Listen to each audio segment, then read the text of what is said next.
juntos pela paz, né, entre Israel e Palestina, pela vida dos inocentes que estão envolvidos nesses países, que é importante a gente dizer sempre que o lado do cristão numa guerra é sempre o lado da paz e não o lado de A ou B, né? A única guerra que a gente se posiciona é a guerra que está dentro de nós, né, do espírito e da carne, e contra o inimigo das nossas almas. Mas as demais guerras a gente tem que sempre prezar e orar pela paz, porque, querendo ou não, independente de qual guerra for, quem estiver errado ou certo, quem mais sofre são os civis, são os inocentes, são as mulheres, são as crianças. Então eu gostaria de orar com os irmãos, se os irmãos puderem se levantar nesse momento, um minutinho. Amém? Senhor nosso Deus e Pai, nesse momento, Jesus, nós estamos aqui reunidos, Pai, como Tua igreja, como comunidade, Pai, para intercedermos, Pai, por esses povos, Deus.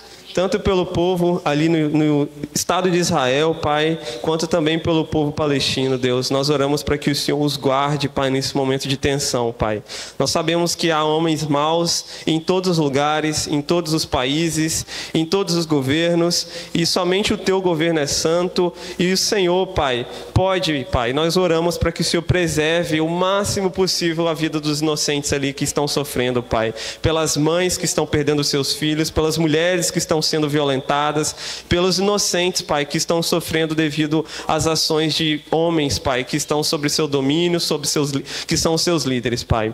E nós, como igreja, queremos nos posicionar em favor da paz, crendo, Pai, que o Senhor é o príncipe da paz e que o Senhor deseja que haja paz, em nome de Jesus, e que jamais, Pai, jamais nos posicionemos a favor de guerras entre homens, porque, Pai, nós devemos prezar pela paz, porque o Senhor é o nosso exemplo, e o Senhor não veio para matar, mas o Senhor veio para morrer em favor dos homens, Pai, e nós oramos para que a igreja do Senhor se posicione em favor dessa paz e dessas vidas que estão sendo ceifadas, Pai, em nome de Jesus, que esses dois lados, Pai, venham conhecer o Cristo, o Jesus, o Messias que já veio, que morreu, ressuscitou e está vivo, e que o Senhor possa alcançar corações em meio a todo esse conflito também, em nome de Jesus, Pai.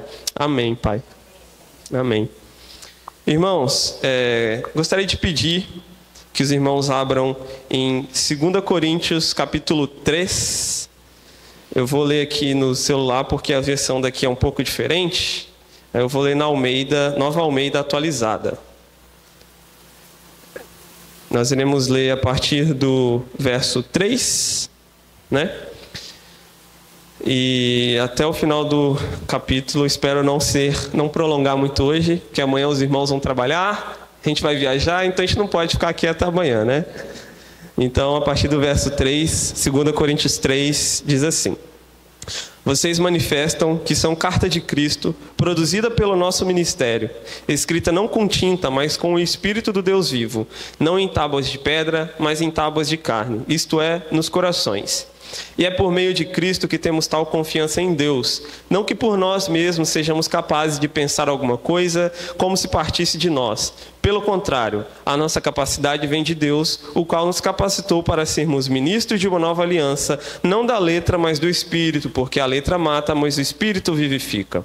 E se o ministério da morte, gravado com letras em pedra, se revestiu de glória, a ponto de os filhos de Israel não poderem fixar os olhos na face de Moisés, por causa da glória do seu rosto, ainda que fosse uma glória que estava desaparecendo, como não será de maior glória o ministério do Espírito?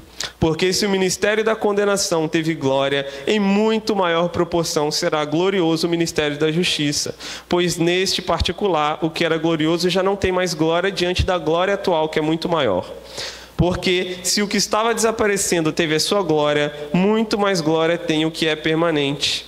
Tendo, pois, tal esperança, agimos com muita ousadia. E não somos como Moisés, que punha um véu sobre o rosto para que os filhos de Israel não pudessem fixar os olhos no fim daquilo que estava desaparecendo. Mas a mente deles se endureceu, pois até o dia de hoje o mesmo véu permanece sobre a leitura da antiga aliança. Não foi tirado, pois só em Cristo ele é removido. Mas até hoje, quando Moisés é lido, o véu está posto sobre o coração deles. Quando, porém, alguém se converte ao Senhor, o véu é tirado. Ora, este Senhor é o Espírito, e onde está o Espírito do Senhor, aí há liberdade. E todos nós, com o rosto descoberto, contemplando a glória do Senhor, somos transformados de glória em glória na sua própria imagem, como pelo Senhor, que é o Espírito. Amém. Senhor Deus, nosso Pai, a sua palavra está lida e nós queremos que o Senhor tenha o desejo de que ela alcance os nossos corações essa noite. Eu oro para que o Senhor, mesmo diante da minha pequenez, da minha incapacidade, possa ministrar aos nossos corações para que possamos aprender um pouquinho mais sobre o Senhor, sobre a tua palavra, e que o Senhor esteja no meio de nós e que o seu Espírito toque-nos, Pai, essa noite, e que o Senhor, acima de tudo e todos, seja glorificado e conhecido aqui essa noite, em nome de Jesus. Amém. Então, irmãos, hoje eu estava pensando qual seria a palavra que eu iria trazer aqui hoje. E eu gosto muito de estudar e ler sobre a questão de lei e espírito, lei e graça. Desde quando eu estava na Jocum, em 2019, essa é uma mensagem, é um assunto que sempre vem ao meu encontro, né? Porque, querendo ou não, é uma coisa que ainda está presente entre nós, essa ideia de lei, de graça, onde começa a lei, até onde nós devemos estar apegados e tudo mais. Então isso gera muitos conflitos, por vezes até mesmo muita culpa, né? Porque a gente por vezes esquece também da graça e a relação entre lei e graça, enfim. Então eu pensei, ok, eu acho que talvez eu vá falar sobre isso, é um assunto que eu gosto muito, que eu venho estudando, que eu acho importante a gente estar sempre relembrando, né? Mas eu queria falar também sobre missão, né? Porque no dia seguinte a gente vai viajar e eu acho que é uma coisa que também está fresca sempre na nossa memória. Então eu comecei a orar e pedir a Deus aonde que eu falo, né? Qual versículo, qual capítulo que eu poderia estudar ali e trabalhar em cima dele para ministrar. E na minha frente, assim, no meu quadro lá de recados, estava esse capítulo. Eu falei, deixa eu dar uma olhadinha nesse capítulo. E quando eu abri, eu falei, é esse. Então é por isso que estava no meu quadro durante todo esse tempo, né? Então, nesse capítulo hoje, eu gostaria de trabalhar um pouco sobre o nosso ministério enquanto nós cristãos, né? Como cristãos. Qual é o nosso ministério? O que nós representamos? Quem somos como cristãos? Então, a começar pelo versículo 3, a gente poderia trabalhar só o versículo 3 aqui, gente. Esse versículo tem muita informação aqui, mas eu vou tentar ser sucinto. Vocês manifestam que são carta de Cristo, produzida pelo nosso ministério, escrita não com tinta, mas com o Espírito do Deus vivo, não em tábuas de pedra, mas em tábuas de carne, isto é, nos corações. Então, nós temos aqui 3 coisas que nós podemos pontuar. Mais de 3, mas eu vou me atentar a essas 3. Cartas de Cristo, né? O que é uma carta? Quando a gente pensa em carta, o que entendemos como carta? Qual é a utilidade de uma carta? O que nós fazemos com uma carta? Então, a primeira coisa que nós temos que pensar sobre ser uma carta, o que é uma carta, que vai ajudar a gente a entender. Carta, ela é uma coisa, um instrumento, um conteúdo, uma mensagem, certo? Uma mensagem escrita ali. Isso é uma carta. E ela comunica uma mensagem, é o conteúdo que ela carrega, ela comunica uma mensagem. E nós enviamos a carta, certo? É isso que nós fazemos com uma carta. Então, quando Paulo fala que nós somos cartas de Cristo, e ele fala que nós somos escritos com o Espírito de Deus, então nós somos essa carta que Jesus escreve em nós através do Espírito. Nós somos uma carta que comunica a mensagem de Cristo, a mensagem do Rei, a Boa Nova, o Evangelho, e o próprio Deus nos envia, né? É o Senhor que nos envia. Não foi a nossa igreja lá em Vitória, ou a igreja em Feira de Santana, ou a igreja aqui em Foz que envia Bruno e Luane como missionários, por exemplo. Faz parte, mas é através do Espírito de Deus que nós somos enviados. É por meio do Espírito de Deus que nós vivemos a nossa vida, seja como pastor, como missionário, como diácono, como presbítero, como cristãos em geral. Então, é o próprio Deus que nos envia para que essa mensagem, que é o quê? A mensagem dele seja revelada ao mundo. Então, uma coisa que a gente precisa pensar, uma carta tem a possibilidade do conteúdo dela não ser lido, certo? Tem a possibilidade de você pegar uma carta e não saber o que tem dentro dela. Mas nós não podemos ser esse tipo de carta, com esse conteúdo fechado, com esse conteúdo exclusivo, com esse conteúdo que as pessoas não têm acesso. Nós temos que ser uma carta aberta de Cristo, uma carta onde quem quer que tenha contato com essa carta, ou seja, nós, saiba qual é o conteúdo que carrega essa carta, qual é a mensagem que essa carta carrega. Então, como diz no capítulo anterior de Coríntios, que nós não lemos, capítulo 2, no versículo 14 diz assim, que nós espalhamos o conhecimento de Cristo por toda parte, como um doce perfume. Ou seja, nós somos essa carta que espalha o conhecimento de Cristo por toda parte. Onde nós estamos, onde nós vamos, onde nós iremos.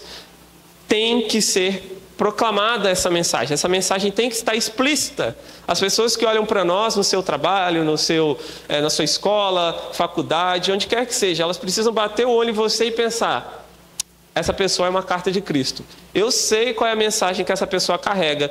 Por quê? Porque nós vivemos uma vida em que manifesta a Cristo, que glorifica o Pai. Nós falamos, nós proclamamos, as pessoas sabem quem somos e quem nós representamos. Nós precisamos ser assim. Então nós somos cartas escritas e enviadas por Deus para comunicar essa mensagem, né? Esse doce perfume ao mundo. Graças, claro, sem dúvidas, ao Espírito dele que está em nós. Então, uma coisa que esse versículo traz também, como eu falei, traz também a questão de lei e Espírito. Né? Esse versículo faz um paralelo, que ele diz que não é escrita com tinta, mas com o Espírito, e não em tábuas de pedra, mas em tábuas de carne, nos corações. Então aqui nós temos um recurso, gente, que ele chama intertextualidade. Quem entende um pouco de português, letras, não é muito minha área, assumo, sabe que intertextualidade é quando um texto ele faz referência a um outro texto. A gente tem isso direto na Bíblia. Jesus, ele cita vários textos, né? Os apóstolos citam vários textos. Então ele é muito comum na Bíblia, porque ele serve para trazer a memória. Então esse texto, ele traz à memória aos ouvintes o que Paulo está querendo dizer aqui. Os ouvintes provavelmente eram judeus. Então Paulo, ele traz à memória o quê? A questão das tábuas. O que significa isso? Por que Paulo fala não escrita em tábuas de pedra, mas escritas em tábuas, nas tábuas de carne, em tábuas de carne? Em Êxodo 31, no versículo 18, diz assim: quando o Senhor acabou de falar com Moisés no Monte Sinai, deu a ele 2 tábuas do testemunho, tábuas de pedra escritas pelo dedo de Deus. Ou seja, quando Paulo ele fala aqui de tábuas de pedra e não em tábuas de pedra, mas em tábuas de carne, ele faz referência a isso. Ou seja, aos mandamentos entregues por Deus a Moisés lá no Sinai. Então, é uma referência direta à própria lei, à lei em si. Então, nós não somos escritos, ou seja, nós não somos cartas que vivem pela lei, nós somos cartas que vivem pelo Espírito. Certo? Então, é isso que Paulo estava querendo dizer aqui.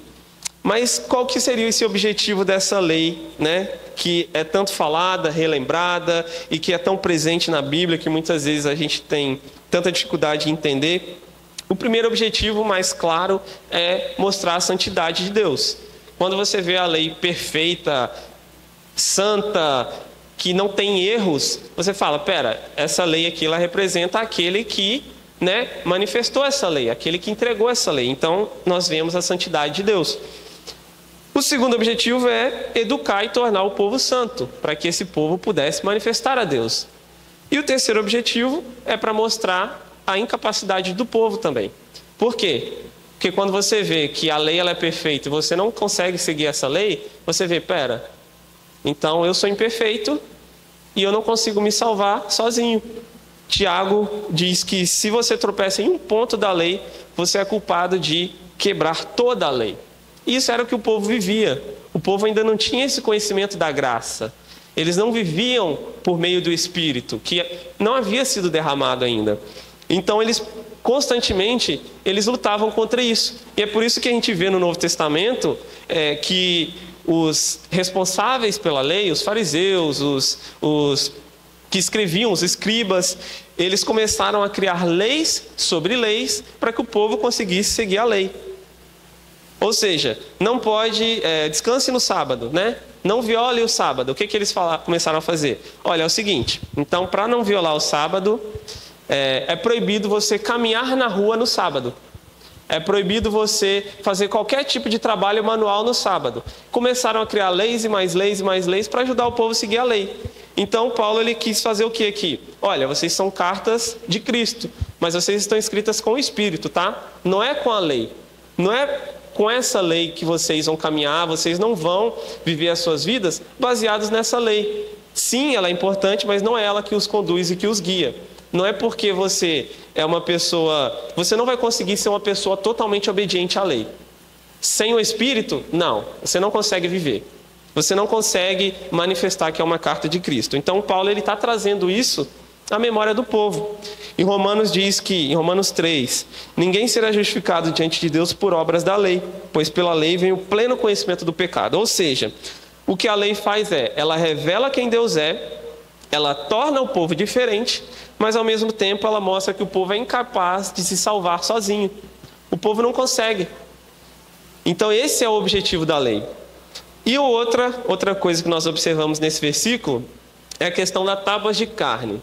O que seriam então essas tábuas de carne? Ele está fazendo uma referência a Ezequiel. Ezequiel, tanto no capítulo 11 quanto no 36, ele vai trazer essa questão de corações de pedra e corações de carne. O versículo diz assim: eu lhes darei um só coração e porei um espírito novo dentro deles. Tirarei deles o coração de pedra e lhes darei um coração de carne, para que andem nos meus estatutos e guardem os meus juízos e os executem. Eles serão meu povo e eu serei o seu Deus. Ou seja, Paulo está trazendo à memória do povo essa referência. Esse trecho de Ezequiel que traz esperança ao povo, que alimenta a esperança do povo. Coração de pedra, o que seria? Seria esse coração insensível, esse coração que ele é duro, consciência dura, sabe, que não reconhece o pecado, que não se arrepende do pecado, que tem esse desejo desenfreado. Já o coração de carne, que é o que o Senhor nos dá através do seu Espírito, é um coração sensível ao pecado. Ele evita o pecado e ele busca fazer a vontade de Deus, porque ele é guiado pelo Espírito. É isso que o texto de Ezequiel diz, e essa é a referência que Paulo está trazendo aqui nesse versículo. Então Paulo está lembrando o povo das tábuas da lei, né? Ou seja, o povo, quando eles lembram das tábuas da lei, eles lembram de quando elas foram entregues, eles lembram o que eles passaram, tudo o que sofreram nesse período de lei, né? O quanto eles sofreram, o quanto eles pecaram, mesmo com essas tábuas. E também faz o povo se lembrar dessas promessas de Deus que foram entregues através de Ezequiel, que eram uma promessa de esperança, uma promessa de uma vida nova, uma vida no Espírito, uma vida de um relacionamento com Deus. Ou seja, você como carta de Cristo, você vive com esperança. Você, através do Espírito de Deus, você consegue manifestar que você é essa carta de Cristo, levar essa mensagem, porque você não tem mais um coração de pedra. Você não vive mais se apegando-se às tábuas de pedra, mas você vive se apegando no Espírito de Deus, que te dá um coração sensível, um coração que se arrepende, um coração que busca fazer essa vontade. Então, enquanto a lei, ela tem o objetivo de educar o povo a partir de uma coisa exterior que o povo vê, né? Só que ainda assim, incapaz de torná-los santos, o Espírito ele educa a partir do interior do homem, mostrando a justiça, imputando a justiça de Cristo em nós e testemunhando sobre o próprio Cristo e também testificando a nós de que nós somos salvos. Uma coisa que uma vez um pastor disse, que eu sempre lembro disso, é que provavelmente o povo, antes do derramar do Espírito, inclusive grandes homens que nós vemos na Bíblia, Davi, Abraão, Moisés, eles teriam vamos dizer assim, uma inveja de nós. Por quê? Porque antes, o Espírito de Deus ele ia de forma bem pontual. Ele ia no povo, descia sobre um homem, descia sobre uma mulher, para que ela pudesse fazer alguma coisa, sobre Esther, desce sobre Abraão, para que essas pessoas pudessem realizar o quê? A obra de Deus, porque eles não conseguiriam fazer sozinhos. Davi, Salomão, mas hoje não. Hoje o Espírito de Deus ele está em nós e ele não sai de nós. Ele está em nós e ele permanece em nós.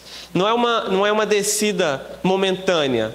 Não é uma descida transitória, é uma descida permanente. A partir do momento que nós cremos em Jesus, o Espírito dele está em nós e não sairá de nós. E nós temos esse privilégio que eles não tinham, mas ainda assim, certamente foram grandes homens de Deus e que nos ensinam muito.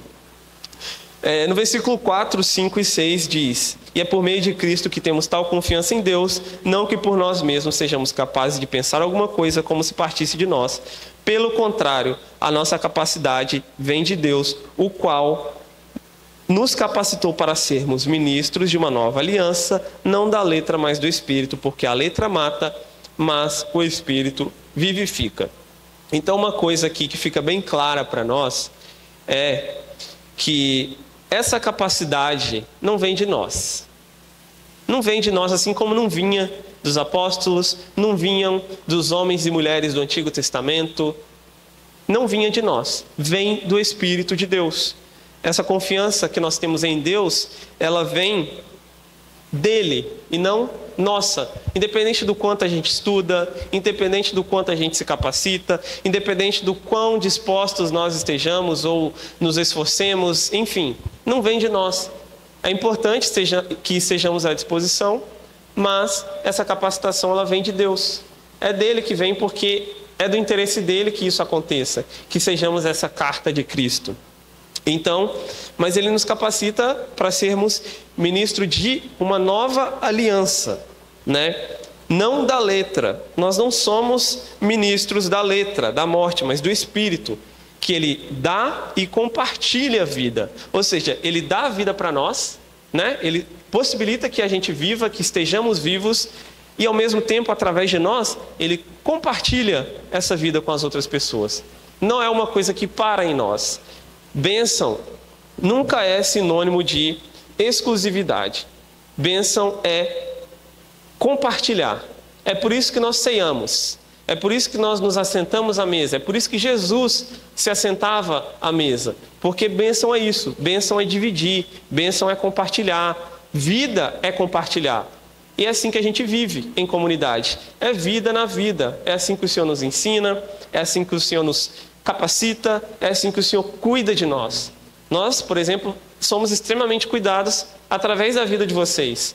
Nós somos muito abençoados através da vida de vocês. E assim, esperamos que também sejamos bênção para vocês de alguma forma, porque a vida cristã consiste nisso, em sermos bênçãos. E não apenas para as pessoas que estão dentro do ambiente cristão, mas também para as pessoas que estão fora do ambiente cristão. Isso é muito importante que a gente entenda. Eu lembro de uma frase que um pastor lá na minha cidade natal, na igreja que eu cresci, que era uma presbiteriana, ele disse uma vez, que eu nunca esqueci. Ele disse assim: se a gente pecasse só 3 vezes por dia, nós seríamos quase santos. Quase santos, gente. Só 3 vezes. Só que a realidade é que o número é muito maior do que isso. A gente peca de formas que a gente nem sabe, que a gente nem imagina que está pecando. É por isso que, por exemplo, a gente vê Davi falando: Deus, me perdoe pelos pecados que eu nem sei que cometo. Porque é a realidade, gente. A gente peca constantemente. Se a gente passar 1 hora sem pecar é muito. Só se a gente estiver dormindo. E olhe lá ainda, né? Olhe lá, dormindo você não está pecando. Ou seja, é por isso que nós vivemos esse ministério do Espírito.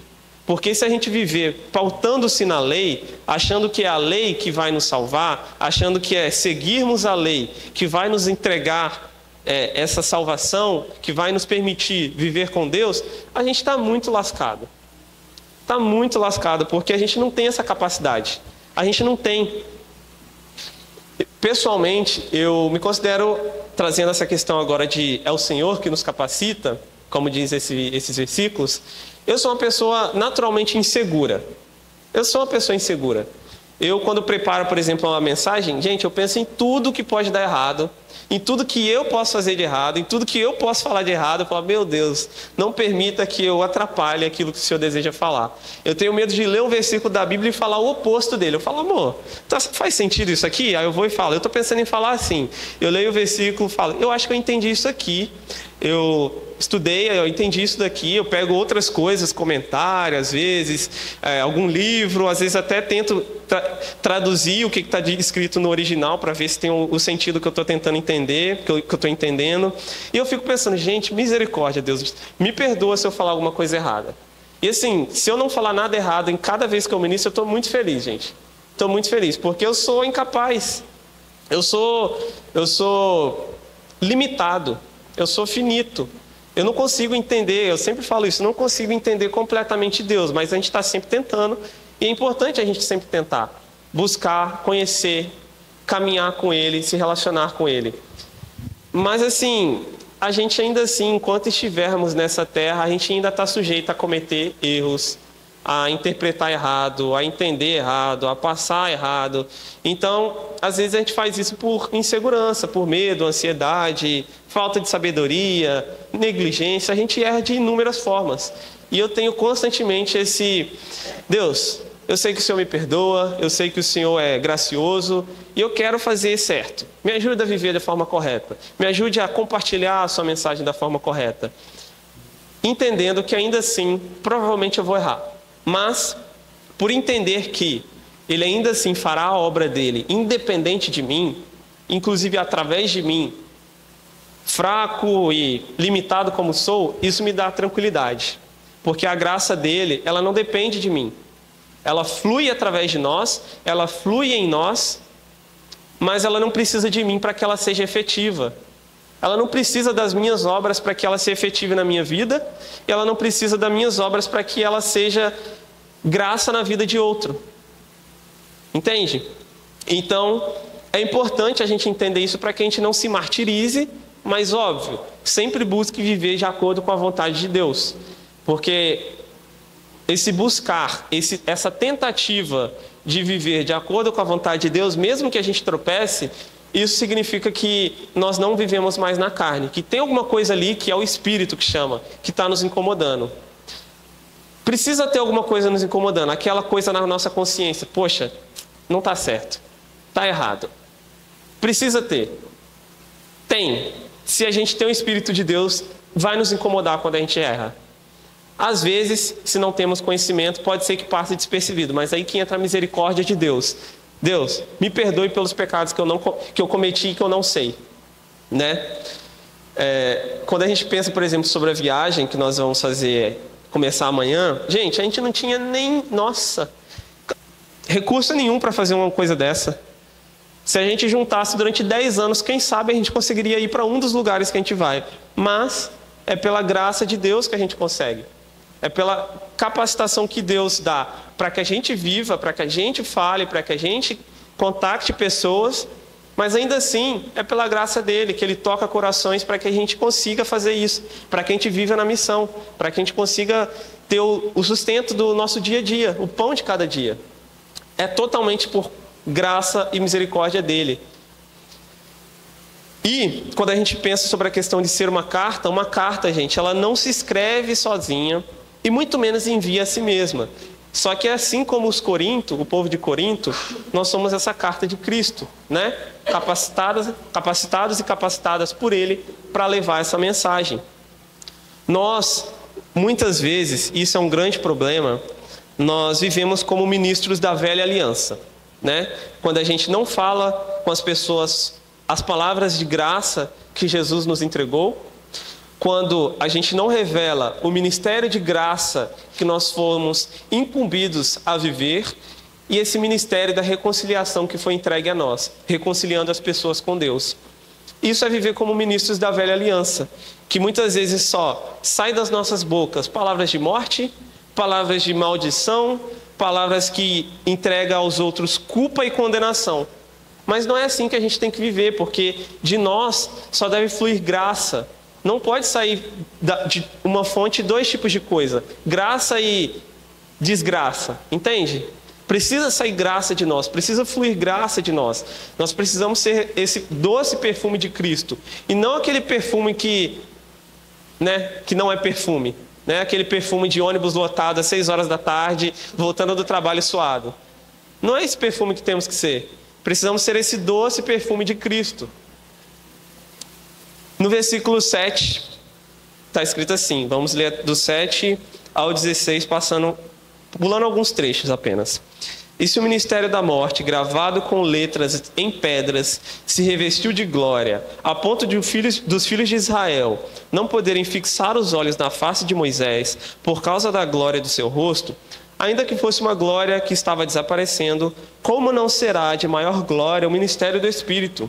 Porque se o ministério da condenação teve glória, em muito maior proporção será glorioso o ministério da justiça. Em outras versões diz que nos torna justos diante de Deus. E não somos como Moisés, que punha um véu sobre o rosto para que os filhos de Israel não pudessem fixar os olhos no fim daquilo que estava desaparecendo. Mas até hoje, quando Moisés é lido, o véu está posto sobre o coração deles. Quando, porém, alguém se converte ao Senhor, acontece o quê? O véu é tirado. Aqui, o apóstolo Paulo fala muito sobre glória. E esse é um conceito muito difícil, às vezes, de entender, né? O que é glória? O que é glória? O que a gente entende como glória? Não é o nome de uma mulher apenas. O que é glória?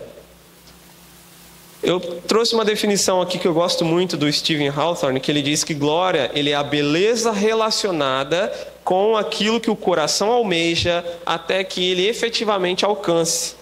Nas Escrituras, refere-se à dignidade, beleza e valor essencial das pessoas, criaturas e, claro, ao Criador.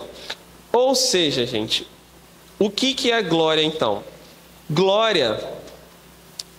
A glória do ministério é a beleza e o enorme desejo em nossos corações de alcançar a Deus, de reconhecer o grande valor que há nele e o grande desejo de compartilhar, de manifestar isso ao mundo. Isso é glória. Isso é dar glória a Deus. Isso é glorificar a Deus. Essa é a glória de Deus.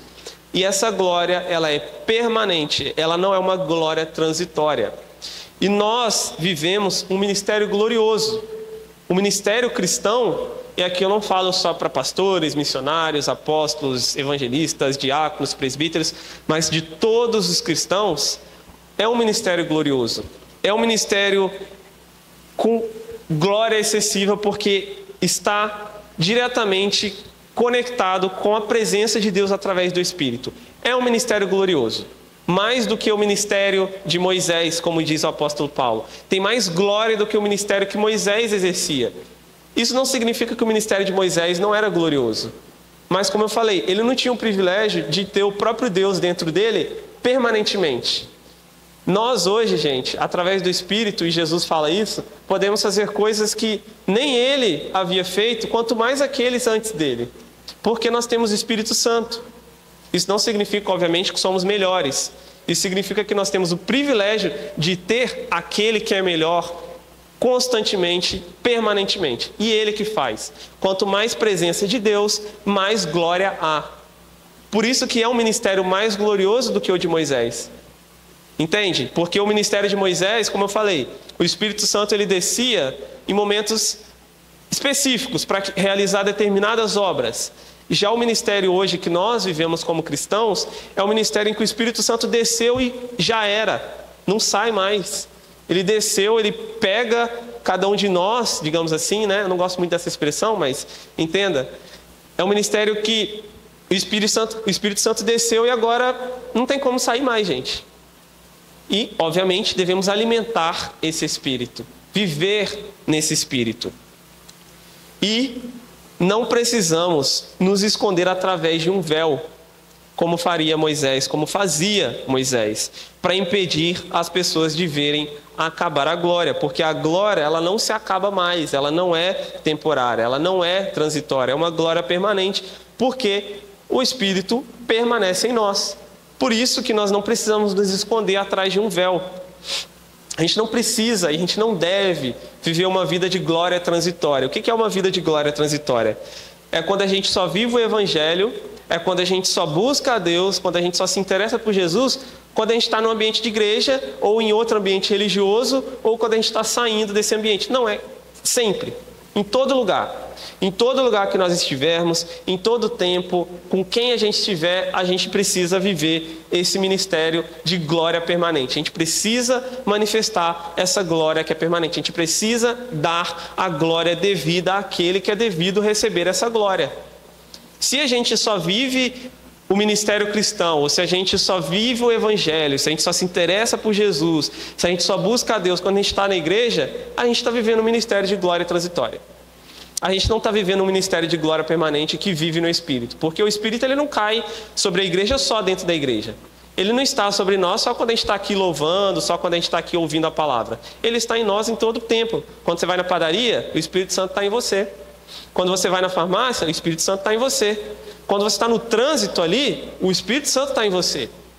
E se a gente não vive dessa forma, a gente está vivendo como o povo que vivia de glória transitória. Então, é como se, trazendo aqui, fazendo uma contextualização de Moisés, se Moisés estivesse hoje aqui, vivendo o ministério dele, é como se ele subisse ao monte, né, ou entrasse na igreja, abre parênteses, não estou falando mal de Moisés, misericórdia, não estou fazendo isso, gente.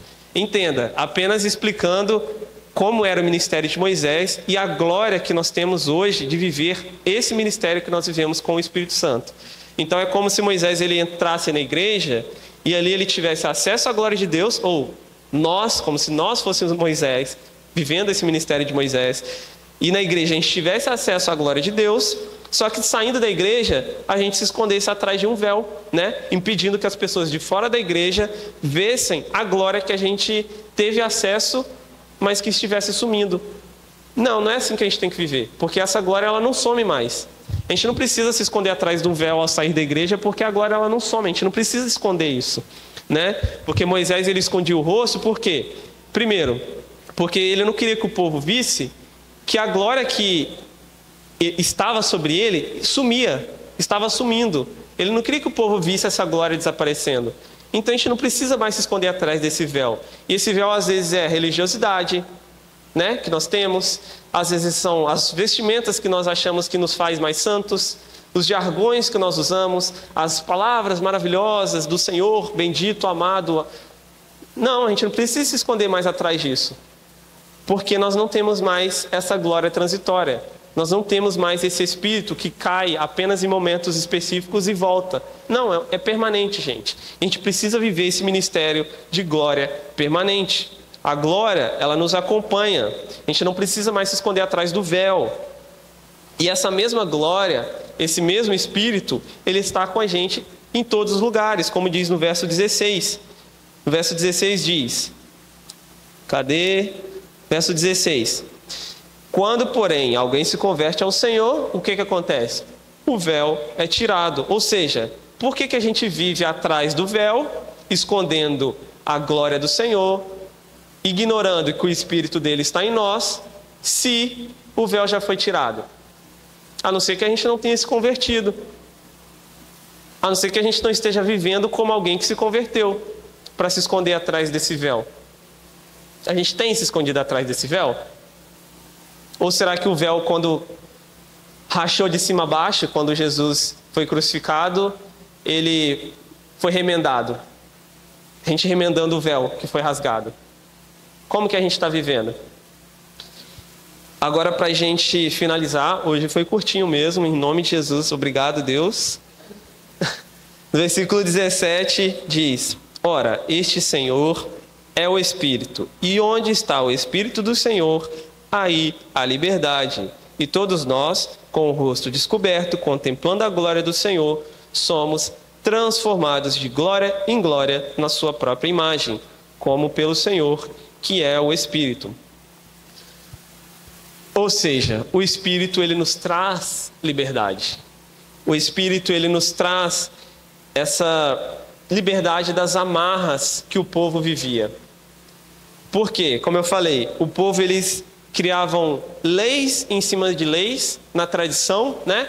A tradição deles criava cada vez mais empecilhos para que o povo vivesse, para que eles pudessem seguir a lei, achando que aquilo os salvaria. Então a lei ela tira essas amarras da lei e da tradição, nos dando liberdade para viver.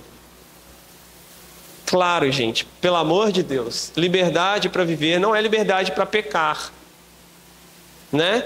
Liberdade para viver não significa que a gente pode pecar à vontade. Não, é para viver uma vida confiando em Deus, entendendo que Ele cuida da gente, que Ele está nos ensinando, que Ele está nos santificando, e mesmo quando a gente erra, Ele está nos perdoando. Mas, como eu falei, sempre nessa tentativa. Eu falo que, acho que eu já falei isso aqui. A vida cristã é uma vida de tentativas.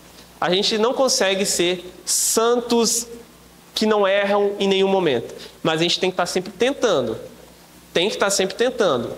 Sempre buscando. A gente vai errar, a gente vai pecar, mas a gente está sempre tentando acertar, sempre tentando melhorar, sempre tentando aprender. É extremamente importante isso. Estamos contemplando a glória do Senhor e sendo transformados na imagem dele todos os dias de nossas vidas. Se a gente crê em Cristo, se a gente vive com Cristo, nós estamos sendo transformados na imagem dele. Isso é ser discípulo. Ser discípulo é você caminhar com o Mestre, ao mesmo tempo em que você cada dia mais se parece com esse Mestre. Foi isso que Jesus fez com os discípulos. Se você olhar os discípulos, os apóstolos, antes, no comecinho ali, e eles próximos às suas mortes, né? Por exemplo, se for pegar o livro a carta lá que Pedro escreveu, o livro de Pedro ali, de João, você vai ver a diferença. O Pedro que negou Jesus foi o Pedro que morreu crucificado de cabeça para baixo, né? João que queria que descesse fogo do céu ali e matasse os não santos, não puros. Depois era o João que escrevia coisas maravilhosas que nos deixam encantados, que viu a glória do Senhor como acho que nenhum homem viu em terra, né? Que teve acesso a coisas que nós não tivemos. Por quê? Porque eles caminharam com o Mestre. E quando a gente caminha com o Mestre, a gente vai se parecendo com o Mestre. A gente vai se assemelhando ao nosso Mestre. Mas isso só será efetivo, só se tornará completo quando estivermos plenamente com Ele na glória.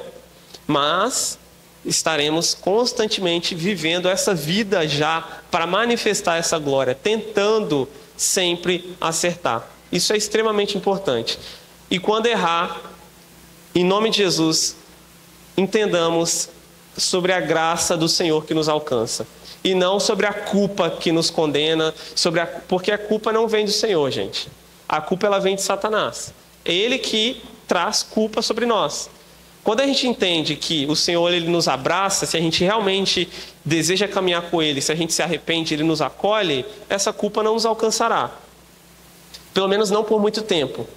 A gente se arrepende, a gente precisa abandonar isso. Ele carrega na cruz também as nossas culpas. Porque Ele é gracioso. Graças a Deus nós temos acesso a isso hoje. Graças a Deus a gente não precisa mais viver constantemente com essa culpa. Certo? Então, como eu falei, isso não é brecha para pecar, mas é uma oportunidade para a gente sempre tentar ser santo, uma oportunidade para a gente sempre estar buscando ser como Jesus, hoje, amanhã e até que Ele volte e nos encontre. E ali, de fato, seremos uma igreja pura, uma igreja sem mácula, uma igreja santa, uma igreja sem defeito. Mas ainda, continuaremos tentando, continuaremos vivendo no Espírito, desfrutando da glória permanente que está em nós e que nós hoje temos acesso. Não podemos esquecer isso, irmãos. Não podemos esquecer. Não vivamos o ministério das tábuas da lei, das tábuas de pedra. Às vezes a gente está pegando a tábua de pedra e jogando na cabeça das pessoas, né? Tipo assim, pecador, né? Miserável, você errou. Não, não é assim, gente. Agora nós vivemos no Espírito, então você errou, o que eu posso te fazer para ajudar você a acertar agora? Vamos orar? Vamos caminhar juntos? Quer que eu te ajude? Posso te ajudar? Como que está isso aí? Posso estar orando por você? Você quer que eu te ajude de alguma outra forma? Entende? É assim que a gente tem que viver, com graça, inclusive conosco mesmo. Porque às vezes a gente é muito gracioso com os outros, mas com a gente joga pedra na gente mesmo, né? A gente faz com a gente aquilo que a gente não quer fazer com os outros. E a gente não pode fazer nem com a gente nem com os outros. Porque a mesma graça que a gente tem para os outros, Jesus tem com a gente também. A mesma graça que alcança os nossos irmãos, também nos alcança. E a gente precisa estar firme nisso. Porque é só pela graça dele que a gente consegue viver, acordar todos os dias, respirar, ter o que comer. E será assim todos os dias de nossas vidas. A graça dele nos acompanha e nós somos muito privilegiados por isso. Amém? Tentei fazer uma mensagem mais curta, porque da última eu vi que deu quase 1 hora. Eu falei, meu Deus, eu falo. Então, mas espero que não tenha sido curta de um jeito ruim. Espero que eu não tenha falado muito rápido. Eu tenho essa mania, a Luane me corrige constantemente. Obrigado, amor. Vamos orar. Para a gente encerrar aqui então. Senhor nosso Deus e Pai, obrigado, Jesus, por esse dia. Obrigado pela sua mensagem que foi ministrada aqui essa noite. E eu oro para que ela alcance os nossos corações, Pai. Eu oro para que mesmo diante das minhas fragilidades, da minha incapacidade, da minha limitação, o Teu Espírito Santo tenha alcançado, tenha tocado e tenha falado aos nossos corações essa noite, Senhor. Eu oro para que o Senhor nos ajude, Pai, a viver esse ministério de graça. Nos ajude a viver esse ministério no Espírito. Nos ajude a caminhar com o Teu Espírito, fazermos a Tua vontade, mas que quando errarmos ou quando vermos alguém errando, possamos oferecer-lhes graça, Pai. E que possamos todos os dias tentar, mais uma vez, Pai, caminhar contigo, buscar fazer a Tua vontade e viver de forma gloriosa, Pai, que rendam glórias ao Senhor, Pai. Que o Senhor não permita que vivamos um ministério, uma vida, Pai, de glória transitória, exclusiva ao ambiente religioso, ao espaço de culto ou ao momento ali que estamos a sós com o Senhor, mas em todo momento possamos viver a Tua glória e glorificar o Teu nome, Pai. Que onde formos, Pai, sejamos essas cartas vivas do Senhor, Pai. Cartas de Cristo que carrega e manifesta a Tua mensagem, Pai. Porque o Senhor já nos enviou, Pai. Onde estamos é ali que essa carta precisa ser manifesta. E que Cristo seja glorificado através das nossas vidas, Pai. Em nome de Jesus, abençoe, Pai, as nossas vidas, abençoe as nossas famílias, abençoe aqueles que não puderam estar aqui hoje, Pai, abençoe aqueles que estão enfermos, em nome de Jesus, que o Senhor venha trazer cura, Pai, cura física, cura emocional, cura espiritual, para que possamos, Pai, viver uma vida plena e de culto ao Senhor, Pai, em nome de Jesus, abençoe nossa semana, Pai, é o que eu oro e te agradeço, em nome de Jesus, amém.